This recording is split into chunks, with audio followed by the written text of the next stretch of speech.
Welcome to another edition of 42 Straight Years In on my crackhead update. I'm the subject of this crackhead update. It's a lady live here who I met about 9 months ago, and me and her talk, and my old lady was with me, so we all both had a conversation. So she followed us on to our apartment, and we invited her in. She lived here also. So we sit around and talk, and she kept alluding to the fact that, hey, I wish I could find me an old man who worked and is ambitious. She said, all I find is gigolos and wannabe playboys. She said, I can't find no man who want to bring nothing to the table, who want to be successful. So I would see her in passing or talk. She looked real good. So yesterday I was standing outside. I was thinking, but I had something on my mind. I was thinking, I really didn't want no conversation. So she parked in the side parking lot. I parked in the front parking lot. And she walked up and said, hey, how you doing? Hey, man, what's going on? And tried to hug me. I said, no. I said, okay. I said, I didn't just push the lady off. But I told her, I said, hey, I got a lot of things on my mind, man. I really don't want no conversation. She said, oh, that's how it is. She walked away like she was mad. So I go back inside of the building, and I see her walking down the hallway. She don't go to the elevator. She bypassed one elevator, but it's another elevator down the hall. She make a left turn. That's where the manager's office is. So I didn't think nothing about it. I went inside of my house. Later on, a guy from maintenance knocked on the door. He said, hey, the manager want to talk to you. Now, Dallas police officers are security here. So when I walk in the office, there's a Dallas police officer here sitting there, the maintenance guy, then the manager walked in. Now, me and this police officer, we talk occasionally. His mama is a crack smoker. She hides up behind this 7-Eleven up on Ross, smoke crack, and he's a Dallas police officer. I've talked to him before on several occasions. And the manager said, you want to tell me what happened? So I explained to her what happened. That's why it pays sometimes to be on good terms with people. The maintenance guy, me and him talk all the time about, well, he busy all the time, but we talk about sports. And he helped me, I paid him to help me put some of this furniture together. And I explained to her what happened. She said, I don't see no harm. I don't see nothing you did wrong. And she said, well, by a tenant file is complaining, you have to fill out this form. And we have to put it place it in your file. So I sit there and wrote out a statement what happened. The Dallas police officer decided to tell me, he said, man, you ain't, he told her, this guy ain't did anything. And the manager said, well, probably she was pissed off because he didn't show no interest in her. I filled the form out, and they told me, said, hey, man, we ain't never had complaints about you. Now, I just signed another lease here. I be saying, man, I don't want to have to move and go find another fucking place to live. But so far, that's been the end of it. But that shows me I try to be sociable. Shit don't work. Normally, I hardly interact with other people. Most of these conversations I have, they start that conversation. I don't start the conversation with them. I just try to be nice to the lady. And guess she wants to take it on another level. She see I got an old lady. But that's my crackhead update. I have to suffer consequences for being nice to a person. I ain't did shit to this woman. Nothing. So that's my crackhead update. Y'all keep your shanks out. It's 100% chance of rain here in Dallas. It's been raining like hell all morning. Raining last night. Y'all stay ready. I just left the 7-Eleven to buy a lottery. There was 2 guys sleeping outside in front of the Chinese buffet restaurant. They were sleeping. They might start some shit any minute. You know, y'all keep your shanks ready and get ride. Let's ride, y'all.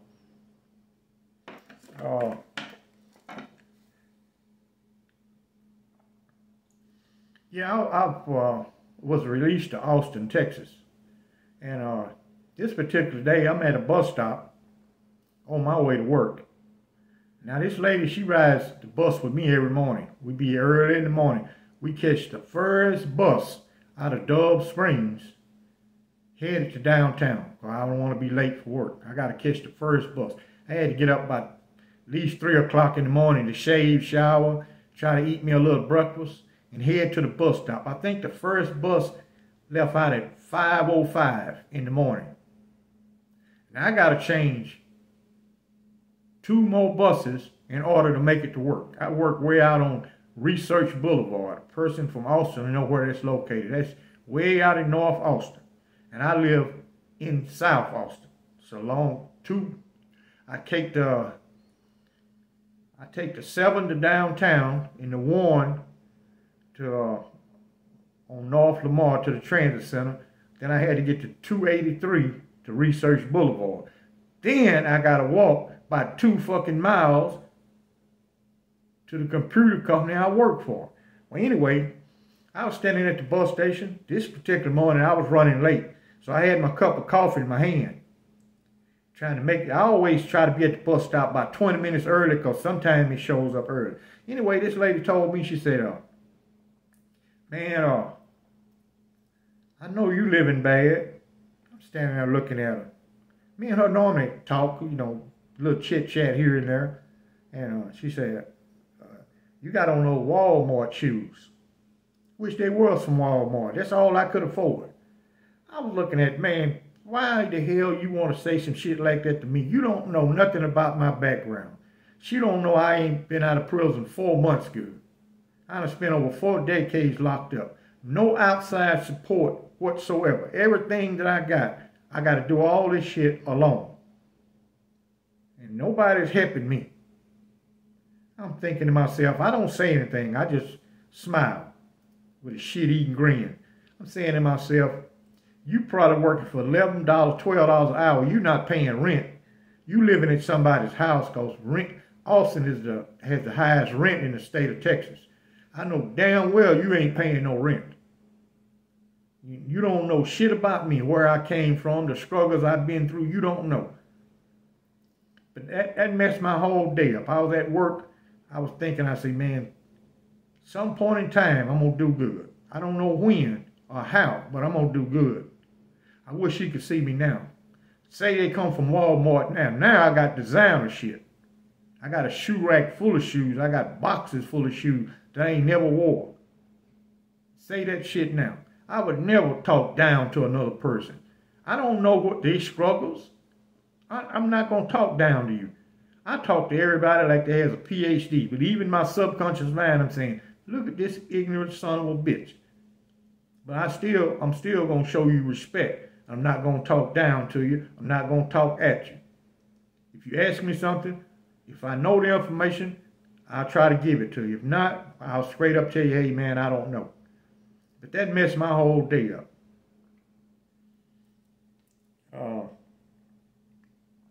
I'm going to speak on a couple of things that's been in the comment sections lately. One commenter said, inmates performing medical procedures. They did perform medical procedures. The dentist at the Ramsey unit was a Hispanic inmate. He was a dentist on the outside. He had killed his wife. Now this guy put gold in your mouth. Now you got to get the gold. And he'll put it in your mouth. He extract teeth. He do all that. He clean your teeth. All that. Was an inmate. Now one night, I just walked over in the infirmary, and they had a guy in there called themselves doing hernia surgery on this guy. Man, these inmates do not know what the hell they doing. They got medical books open. Got this guy laying up here. I say, boy, this is pitiful. Man, I used to dread getting sick or get injured in a prison, and I got to go see these son of a bitches. I used to say, man, please let me up. That's why some guys stayed in good physical shape to keep from getting sick. A lot of guys will tell you, hey man, you don't want to get sick here. Like high blood pressure. They didn't even treat you for that shit. That's why some guys will have stroke when we out in the field working in that hot ass sun. This man got high blood pressure. He's not supposed to be out there in that heat and not taking medication. They didn't give a shit about no high blood pressure. Now they give you treatment.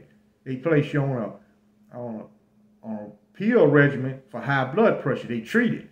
Back then, they didn't. And now they give you an annual physical. They're going to call you to the hospital and give you a physical. Back then, they didn't give a shit about no physical. The only physical you got when you first came to prison, that was it. And miraculously, all inmates was assigned eligible for work. Unless you had a missing limb or something, that's the only way you're going to get out of work. And double-edged sword said, being poor or rich is a perception of the mind, an expression of the heart. Being in poverty is a choice of bad decision. I got to disagree. It's numbers don't lie. 80% of the men in prison come from single mothers. 80%. And 70% of black kids are born without a father. They born out of wedlock. Now, this kid didn't ask to be born. If he got a illiterate mother, who the hell gonna mentor and teach him all aspects of becoming a man? Who's gonna do that? He raised in a low-income area. He raised in poverty. He born in a county hospital. He damn near born on food stamp. Because as soon as he born, she going to the food stamp office to get food stamps. This kid ain't got no mentor. He ain't got nobody to look up to. All he see is violence. Majority of people become a product of their environment. And 80% guys will say, well, it's a mass murders come from two-parent families. Yeah, they in the 20% category. But 4 times those guys was products of a single mother. That's 80% of the inmates in Texas. Out of 120,000, 80% come from single mothers. A woman cannot teach a boy how to become a man. She can teach him principles, but not how to become a man. So if this lady's already poor, I just drove past the project. You look over there, them poor kids over there didn't ask to be in this world. Hell, they are poor. They on Section 8. Yeah, some kids get a break and able to escape the inner city, and escape the hood or the ghetto, whichever one you want to call it. But they're extremely low on income and they living below the poverty level. Majority of the time, he's gonna get some type of bullshit job. And when he become a man and finally figure it out, sometimes it's too damn late. I imagine nobody wants to be poor where they can't pay their bills and got to live in a housing project. A lot of these guys in prison come from horrible background. That's why it's so fucking bad there. They didn't come from nice middle class and suburban areas. That ain't where they came from. Majority of people in prison in Texas come from Houston, #1, Dallas, #2, San Antonio, #3, Fort Worth, Austin, El Paso area, large metropolitan area. That's where they came from. The majority of people there. And the majority of them come from inner city neighborhoods. They didn't come from no nice background. So you don't expect these to be no nice fucking people. They came up used to fighting, seeing people get shot, stabbed, drug dealers. They used to seeing this shit. And that's the kind of shit they look up to. They become a product of their environment. Also, Black Genius said, it's amazing to me how you witness everything. I mean, for just magically being placed by God where you can see everywhere, to see everything, to report it to us. Out of 4 decades inside of maximum security prisons, you're going to see a lot of shit. It depends on the prison you in, depends on the level of violence.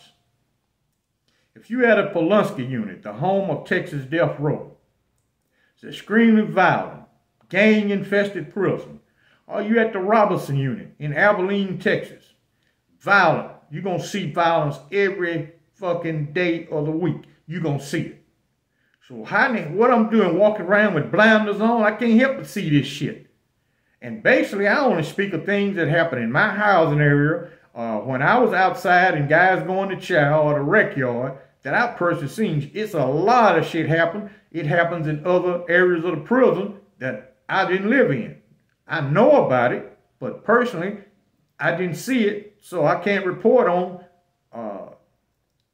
all of the shit that occurred on that incident. I didn't see it myself, but I'll know about it. You know, you dealing with prison, you're not at a YMCA camp. It's a violent fucking environment. Sometimes it's peace, and sometimes it's not. It all depends on what prison you're located at. Some of the prisons, maximum security prisons, that's a little more peaceful than others. Still, shit happens there all the fucking time. It might not happen on the same magnitude at one of the rowdy prisons, but it will happen. You got people from all walks of life there. You got, in every Texas maximum security prison, there are over 300 guys with life sentences. I'm talking about LIFE. In Texas, compute every sentence over 60 years as life.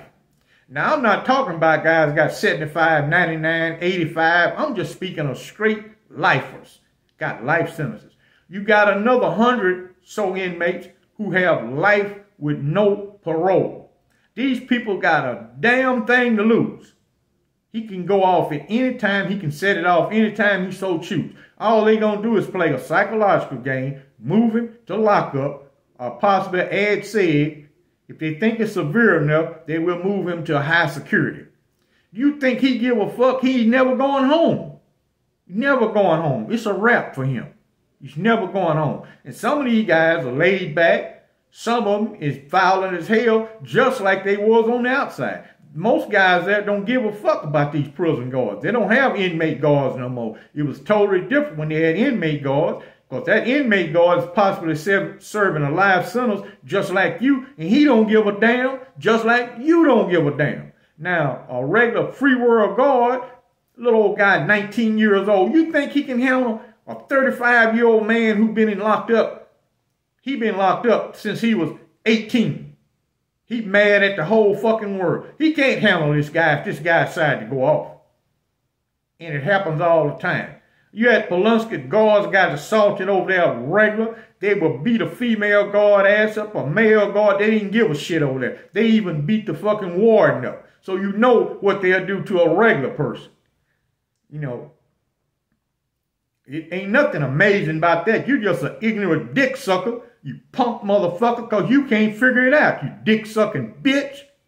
You don't like my goddamn channel? Move to another motherfucking video. Move to another channel. They got other prison channel, you cock-sucking punk motherfucker.